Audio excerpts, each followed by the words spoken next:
Hello guys, welcome back to my channel. അപ്പം ഞാനിപ്പം ഈ വീഡിയോ ആയിട്ട് വന്നിരിക്കുന്നത് എന്താ വെച്ചാൽ, ഇതിന് മുന്നേ ഞാനൊരു വീഡിയോ ചെയ്തിട്ടുണ്ടായിരുന്നു. ഒലീവിയെ പൂട്ടിക്കാൻ ശ്രമിക്കുന്നത് ആര് എന്നുള്ളൊരു ചോദ്യമായിട്ട് ഞാനൊരു വീഡിയോ ചെയ്തിട്ടുണ്ടായിരുന്നു.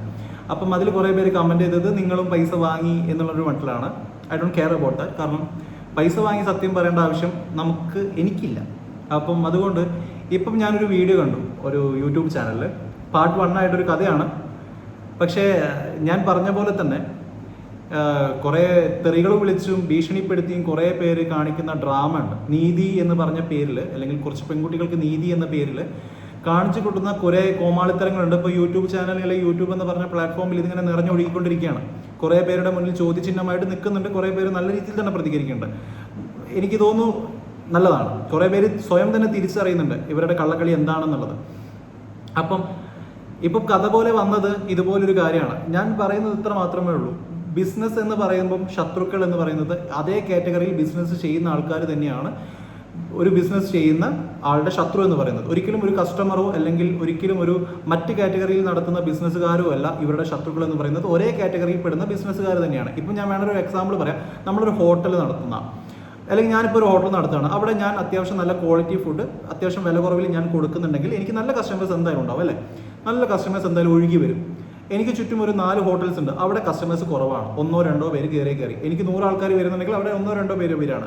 അപ്പോൾ സ്വാഭാവികമായിട്ട് അവിടെ ഈ ഹോട്ടലിൻ്റെ ഉടമകൾക്ക് എന്തായി ഈക്വലി ഒരു ശത്രുത വരും, അല്ലേ? ഇനി 4 ഹോട്ടൽ വേണ്ട, ഒരു ഹോട്ടൽ മതി. ആ ഹോട്ടൽ കാരണം എന്തായാലും ഒരു ശത്രുത വരും. ആരോട്? ഈ ഹോട്ടലിൻ്റെ ഉടമയോട്. അപ്പം അവർക്ക് അവിടെ വീണ് കിട്ടുന്ന എന്തെങ്കിലും ഒരു നെഗറ്റീവ് ഇമ്പാക്റ്റ് അവരെടുത്തിട്ട് ഒന്നിൽ സോഷ്യൽ പ്ലാറ്റ്ഫോമിൽ അല്ലെങ്കിൽ ഒരു പോലീസ് കേസ് അല്ലെങ്കിൽ എന്തെങ്കിലുമൊക്കെ അവർ ചെയ്തിട്ട് ആ ഒരു ഹോട്ടൽ പൂട്ടിക്കാനുള്ള ശ്രമങ്ങൾ നടത്തും. പക്ഷേ ഞാൻ പറയില്ലേ, ദൈവം എന്ന് പറയുന്നത് എപ്പോഴും സത്യത്തിൻ്റെ കൂടെ ആയിരിക്കും, അല്ലേ? നമ്മളൊരു ഇഷ്യൂ വരുമ്പോൾ നമ്മൾ എങ്ങനെ റിയാക്ട് ചെയ്യുന്നു എന്നുള്ളത് വലിയൊരു കാര്യമാണ്. ഇപ്പം ഒലീവിയക്കെതിരെ ഒരു പ്രശ്നം വന്നപ്പോൾ ഒലീവിയക്കാർ റിയാക്ട് ചെയ്തത് ഒന്ന് മാന്യമായിട്ടാണ്. ഒന്ന് കേസിൻ്റെ പുറകെ പോയി, പിന്നെ അവർക്ക് ഇഷ്ടമല്ലാത്ത രീതിയിൽ വീഡിയോ ചെയ്ത കുറേ ആൾക്കാരുടെ സ്ട്രൈക്ക് കൊടുത്തു. അത് തെറ്റാണെങ്കിൽ പോലും അവർ ചെയ്തത് മാന്യത എന്നുള്ള രീതിയിൽ തന്നെയാണ്. ഒരിക്കലും അവരെ സപ്പോർട്ട്, ഇനി ഇതിപ്പം പൈസ വാങ്ങി ഒലിവിയനെ സപ്പോർട്ട് ചെയ്യുന്ന കുറേ പേര് പറയുന്നുണ്ട്. I don't care. അപ്പം ഇപ്പം VRS എന്ന് പറഞ്ഞ ഈ ഒരു ബിസിനസ് മേഖലയെ ചൂണ്ടിക്കാണിച്ചപ്പോൾ ഒരുപാട് പേരെ നേരെ വന്നത് തെറിവിളിയും ഭീഷണിപ്പെടുത്തലും കാര്യങ്ങളൊക്കെയാണ്. അപ്പോൾ തെറിവിളി ഭീഷണി എന്ന് പറയുന്നത് എന്താ പറയുക, സത്യം മൂടി വെക്കാനുള്ള മറ്റൊരു മുഖം കൂടിയാണ് എന്ന് കുറേ പേര് ഓർക്കണം.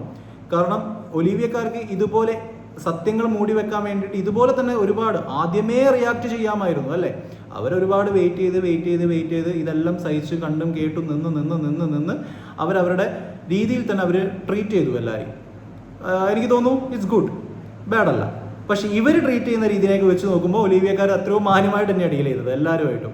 പക്ഷെ ഇവർ ട്രീറ്റ് ചെയ്യുന്ന രീതി എന്ന് പറയുന്നത് എന്ത് പേടിച്ചിട്ടാണ് എനിക്ക് മനസ്സിലാവുന്നില്ല. ഇപ്പം ആ ഒരു യൂട്യൂബ് ചാനലിൽ ഒരു പാർട്ട് 1 സ്റ്റോറി തുടങ്ങിയപ്പോൾ തന്നെ അതിൻ്റെ അടിയിൽ നമ്മുടെ VRS എന്ന് പറഞ്ഞ അതിൻ്റെ ഓണർ വന്നിട്ട് അടിപൊളിയായിട്ടൊരു കമൻറ്റ് ഇട്ടു, ഭീഷണിപ്പെടുത്തുന്ന ഒരു രീതി. അപ്പം ഞാൻ ചോദിക്കട്ടെ, അപ്പം VRS എന്ന് പറഞ്ഞ ഈ കഥ ഫേക്ക് ആണെങ്കിൽ, ഇത് സത്യമല്ലെങ്കിൽ നിങ്ങൾ എന്തിനാണ് പേടിക്കുന്നത് എന്നാണ് എൻ്റെ ചോദ്യം. പേടിക്കേണ്ട ആവശ്യമുണ്ടോ? ഉണ്ടോ? എന്നെ പറ്റി ഇപ്പോൾ ഒരാൾ വീഡിയോ ചെയ്യുന്നു, ഇതിലൊരു സത്യവും ഇല്ലെങ്കിൽ ഞാൻ എന്തിനാണ് പേടിക്കുന്നത്? എനിക്കിതുപോലൊരു ലൈവ് പ്ലാറ്റ്ഫോമിൽ വന്നിട്ട് ഞാൻ പറയാണ് ഈ ഒരു വീഡിയോ ചെയ്തിട്ടുണ്ടായിരുന്നു ആ വ്യക്തി, ഇതിൽ സത്യമൊന്നുമില്ല, ഇതാണ് എൻ്റെ കാര്യങ്ങൾ, ഇങ്ങനെ ഞാൻ എൻ്റെ ആവശ്യമില്ല, എനിക്ക് അങ്ങനെ പ്രൂവ് ചെയ്താൽ മതി, അല്ലേ? ഇനി അതല്ല, എനിക്കത് ഇഷ്ടപ്പെട്ടില്ല, എനിക്ക് അതിന് നേരെ ഒരു കേസ് കൊടുക്കണം, കേസ് കൊടുക്കാം, മാന്യമായിട്ട് കേസ് കൊടുക്കാം, അല്ലേ? മാന്യമായിട്ട് കേസ് കൊടുത്തിട്ട് എനിക്ക് വേണമെങ്കിൽ നിയമ വഴി പോവാം. ഇനി ഇതൊന്നും അല്ലെങ്കിൽ ഞാൻ നേരെ തിരിച്ചിതൊന്നും വേണ്ട, അതിക്രമം. ഞാനൊരു ആൺകുട്ടി എന്നാൽ ചെന്നിട്ട് 2 കൊടുത്തിട്ട് ബാക്കി നോക്കാം, ഇതാണോ ശരിയായ വഴി? അല്ല, ശരിയായ വഴി ഇതല്ല. ശരിയായ വഴി എന്ന് പറയുന്നത് ഭീഷണിയോ ദേഷ്യമോ വാശിയോ ഒന്നുമല്ല. ഇതൊക്കെ ഞാൻ പറയില്ലേ, ഇതൊക്കെ നാടകമാണ്.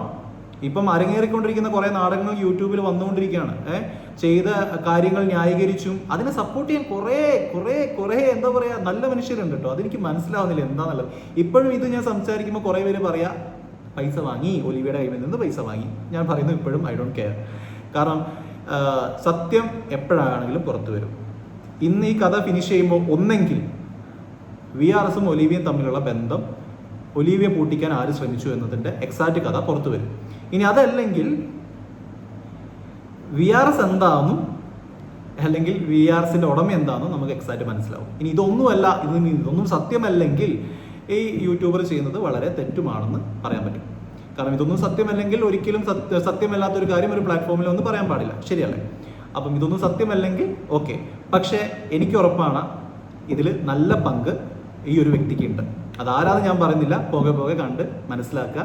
അപ്പം ഞാൻ ഇപ്പോഴും പറയുന്നു, നെഗറ്റീവായിട്ടുള്ളവരെ സപ്പോർട്ട് ചെയ്യുന്ന സമയം കൊണ്ട് നിങ്ങളെ എനർജിയാണ് വേസ്റ്റ് ചെയ്യുന്നത്. അല്ലെങ്കിൽ അവരെ വീണ്ടും തെറി വിളിക്കാനും അവരെ ഭീഷണിപ്പെടുത്താനും നിങ്ങളുടെ ഒരു സപ്പോർട്ട് എന്ന് പറയുന്നത് വളരെയധികം വലുതാണ്. നിങ്ങൾ കൊടുക്കുന്ന സപ്പോർട്ടിലൂടെ അവർ ചെയ്യുന്നത് ഇതുപോലുള്ള ക്രൂരതകൾ വീണ്ടും വീണ്ടും വർദ്ധിപ്പിക്കുകയാണ്. ഭീഷണിയാണെങ്കിലും തെറിവിളിയാണെങ്കിലും ആരെ എന്തും ചെയ്യാമേ, എങ്ങനെ വേണമെങ്കിലും ട്രീറ്റ് ചെയ്യാന്നുള്ളൊരു രീതി ഇപ്പം നമ്മുടെ കേരളത്തിൽ നടന്നുകൊണ്ടിരിക്കുകയാണ്. സോ അതൊന്നും നിങ്ങൾ പ്രോത്സാഹിപ്പിക്കില്ലേ എന്നാണ് ഞാൻ എപ്പോഴും പറയുന്നത്.